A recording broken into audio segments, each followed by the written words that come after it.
155 మందికి తొలి విడతగా పక్కా గృహాల లబ్ధిదారులుగా ఎంపిక చేశాం. పక్కా ఇళ్ల లబ్ధిదారులకు ప్రభుత్వం ద్వారా 2,50,000 ఆర్థిక సహాయాన్ని అందిస్తున్నాం. సొంత ఇళ్ళు, ఇంటి స్థలాలు లేని ప్రతి ఒక్కరూ PMAY సర్వేలో తమ పేర్లు నమోదు చేసుకోవాల్సిందిగా కూడా ప్రెస్ మూలంగా నేను అందరికీ కోవూరు కాన్స్టిట్యున్సీలో ఉన్న ప్రతి ఒక్కరికి కూడా నేను తెలియజేసుకుంటున్నాను.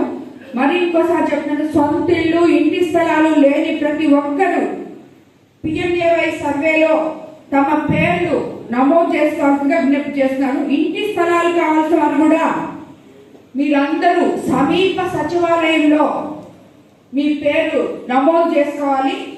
అదే కాకుండా అన్ని మండలాల్లో ఎంపీడీఓలు, సచివాలయ ఇంజనీరింగ్ అసిస్టెంట్లు ప్రజలకు అవగాహన కల్పించాలని చెప్పి కూడా నేను కోరుకుంటున్నాను. గ్రామస్థాయి నాయకులు, గ్రామస్థాయి పార్టీ అధ్యక్షులు కానీ, సెక్రటరీలు కానీ, అదేవిధంగా మండల స్థాయి నాయకులు కానీ ఎవరైనా ఆ గ్రామంలో ఉన్న ప్రతి నాయకుడు కూడా ఎవరికి ఇల్లు లేవో వాళ్ళు ఈ PMAY సర్వే దాంట్లో సచివాలయం దగ్గర వాళ్ళ పేర్లు నమోదు చేయించారంటే వాళ్ళకి రాబోయే రోజుల్లోనే అతి త్వరలో అసలే లేని వాళ్ళకి వస్తాయని చెప్పి నేను మీకు అందరికీ తెలియజేస్తున్నాను. వాళ్ళకి తప్పకుండా ఇల్లు అందే విధంగా మనం ముందుకెళ్తాము. నేను అది హౌసింగ్ డిపార్ట్మెంట్ కూడా చాలా సార్లు చెప్పడం జరిగింది.